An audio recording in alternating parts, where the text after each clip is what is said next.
para sair em busca destes animais. A Bíblia diz que Saul parte, não encontra, mas quando chega na fronteira de Benjamim, quando Saul queria desistir, a Bíblia diz que o seu servo dá ânimo a ele, dizendo: meu Senhor, eu tenho conhecimento que na cidade próxima tem um homem de Deus, ele é um profeta honrado, tudo que ele fala acontece e nenhuma das suas palavras cai por terra. Então Saul sobe aonde está Samuel. Aí quando Samuel vê Saul, aí Deus fala para Samuel: estará aí o homem que você vai ungir como rei de Israel. A Bíblia diz que Deus escolheu a Saul como o primeiro rei de seu povo. E Saul, diz a Bíblia, na ótica perfeita, na ótica de Deus, na ótica do homem, Saul era um projeto perfeito. A Bíblia diz que com os ombros enlarguecidos, do ombro para cima não tinha ninguém igual a ele.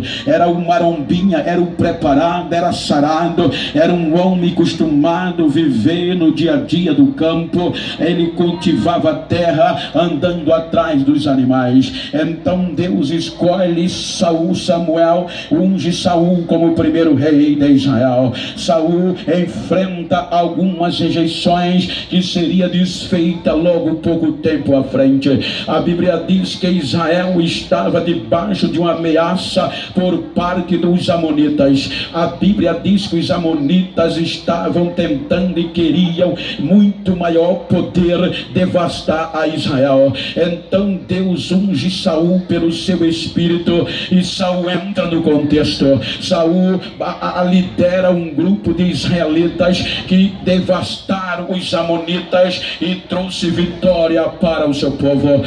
A exaltação de Saul foi tão grande que a Bíblia diz que o seu nome começou a soar. Aqueles que não queriam aceitar como rei agora sugerem que ele mate um por um. Saul foi coerente que não era dia de morte. O contexto da sua vitória era tão aprazível que a Bíblia diz que surgiu um cântico de celebração a Saul na sua particularidade. Então quando Saul voltava da vitória, quando Saul voltava das guerras vitoriosas, ele atraía todas as mulheres da cidade de Israel. A Bíblia diz que as mulheres se uniam e vinham encontrar a Saul e o exército. Elas vinham com tambores, com música e com cânticos especiais. E este cântico especial era elas gritando, louvando a Saul e adorando o nome de Deus. Elas diziam: Saul matou os seus milhares. E isso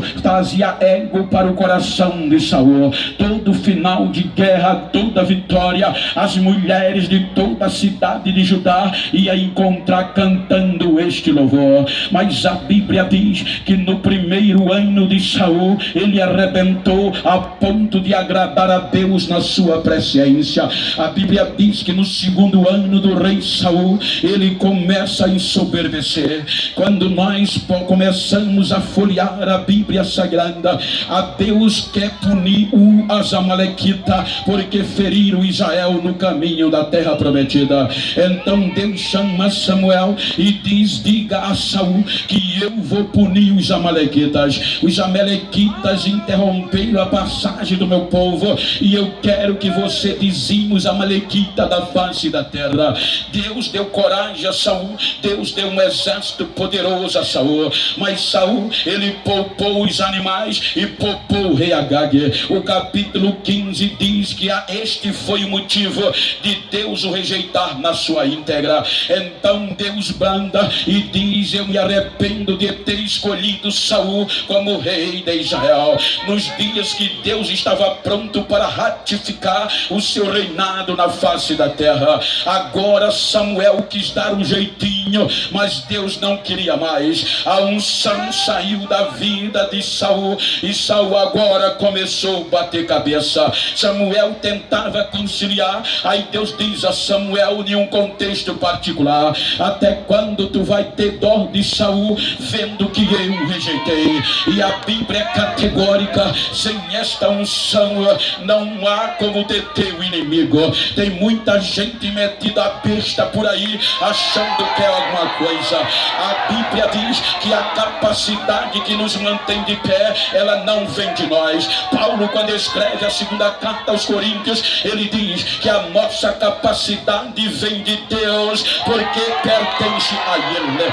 Então Saul perdeu a capacidade, que é a unção de Deus. Aí os filisteus começaram a penetrar dentro do território. Os filisteus começaram a ganhar terreno, e Saul começou a ser perturbado pelo espírito do mal, a ponto que a Bíblia diz no capítulo 13 do primeiro livro que a crise se instalou de uma forma tremenda, que dentro de Israel não se achava mais um ferreiro. A Bíblia diz que os filisteus tomaram o monopólio do aço e do metal. Agora os ferreiros eram quem comandava a situação. Os israelitas não tinham direito de passar, de amolar, de afiar nenhum só equipamento, porque tinham que pagar um preço exorbitante aos filisteus. Não havia mais ferreiro em Israel. Só abrindo um parênteses para você saber que quando falta ferreiro, o inimigo penetra. Ou seja, se você ler o capítulo 24 do segundo livro de Reis, se você ler toda a história,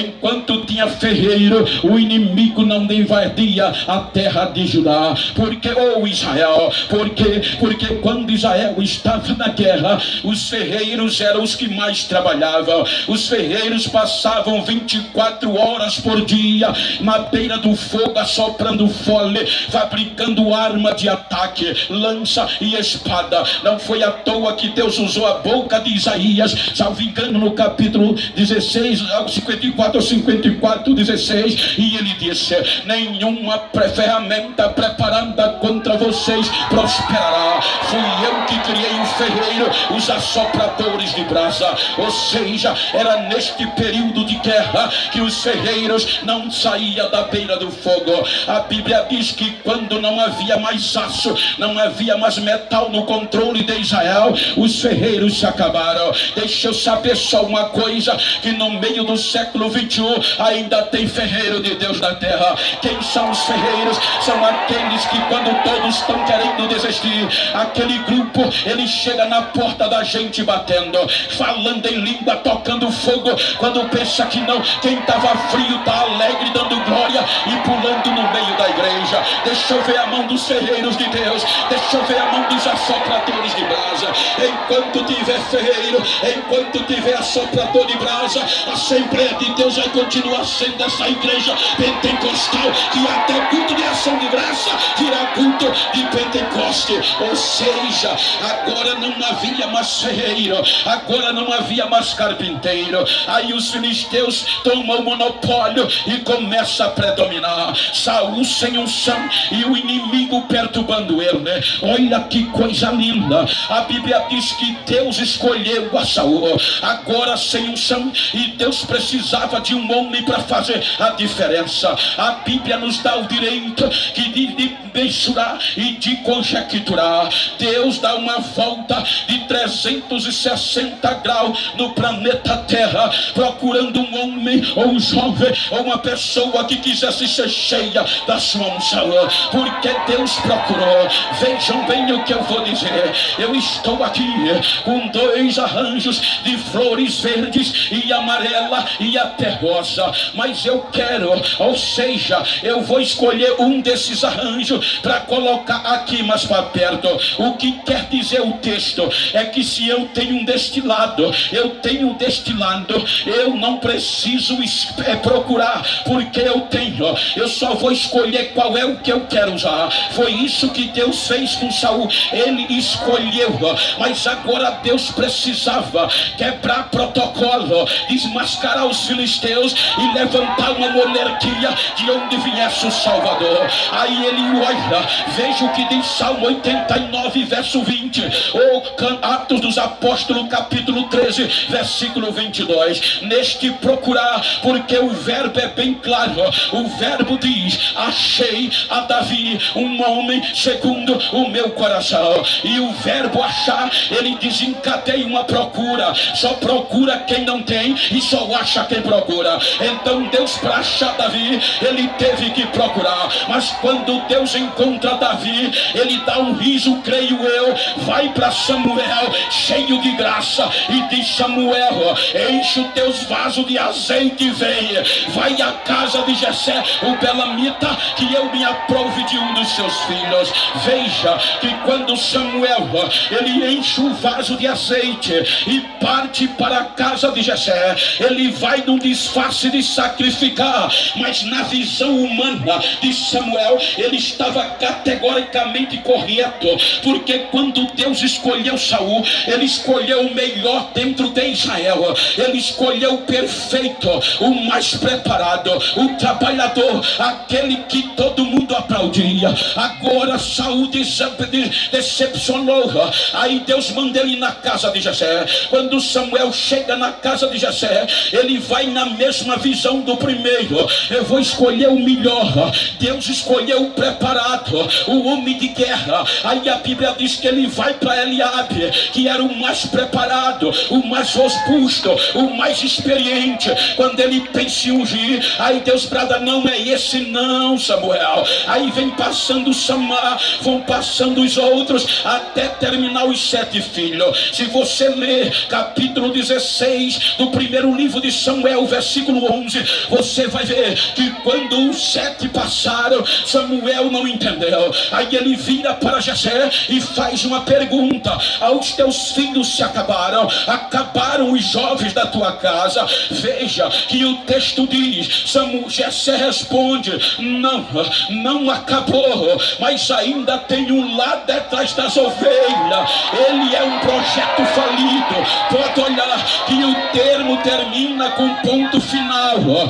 O diálogo do nosso vocabulário, quando tem ponto final, é que o assunto acabou, tem que entrar outro assunto. Aí Jessé disse: não, tem um que está cuidando das ovelhas. Aí tem ponto final. Aí Samuel diz: não, vírgula, manda-o chamar, 2 pontos, porque ninguém vai sentar à mesa até que ele venha aqui. Sabe o que Samuel estava dizendo? Sabe o que Jessé não estava errado. Diz a tradição, na cultura judaica e hebraica, todos que fosse ruivo. Veja que o texto, o escritor faz questão de dizer: Davi era bonitinho, porém era ruivo. O contexto, porém, no nosso vocabulário é uma conjunção adversativa. Porém era ruivo. E na tradição, todos que fosse ruivo era um projeto falido para Israel. Só servia para fazer atividade de mulheres, entre elas cuidar das ovelhas. Por isso que Davi estava lá. Na ótica humana, ele era um projeto falido. Aí Samuel pergunta, e tem o ponto final. Imagina agora, quando ele chega, aí Deus brada do céu: é esse aí, pode ungir ele como capitão do meu povo. Veja que Davi é ungido, ninguém dá crédito. A tradição dizia: é um projeto falido. Agora ninguém acreditava. Ele é ungido e ninguém dá crédito. Para onde ele volta? Só para a gente conjecturar, ter uma pálida ideia do conceito humano. Qualquer um daqui dos obreiros, se você for diácono, chega o dia da festa, te unge para o presbitério. Agora até o povo, se vê você sentado lá embaixo, vai dizer: o que é que houve? O presbítero está lá embaixo, aconteceu alguma coisa. Ungiram a Davi como rei de Israel, mas para a ótica do homem era um projeto falido. Ungiram e nem fizeram questão. Ele volta para detrás das ovelhas. Ele vai continuar a obra, vai continuar. É ungido, mas voltou. Não tem problema. O tempo passa, os filisteus depõem da guerra. A guerra é grande. Agora o que acontece? Quando os filhos de Jessé, os marombinhas, os preparados, os especiais estavam na guerra, aí Jessé chama queria saber notícia. E quem melhor para carregar recado do que um projeto falido? Só serve para isso mesmo. Aí diz: chama Davi, manda chamar Davi. Ele só serve para carregar recado. Quando ele chega, que o Samuel, que Jessé vê, diz: meu filho, bateu saudade dos seus irmãos, eu quero que você vá no campo de guerra e me traga notícias dele. Melhor, pega a bolsa, coloca queijo, coloca mel, coloca pão. Tu vai levar presente para A, para B, para C. Vai lá, entrega o presente e volta.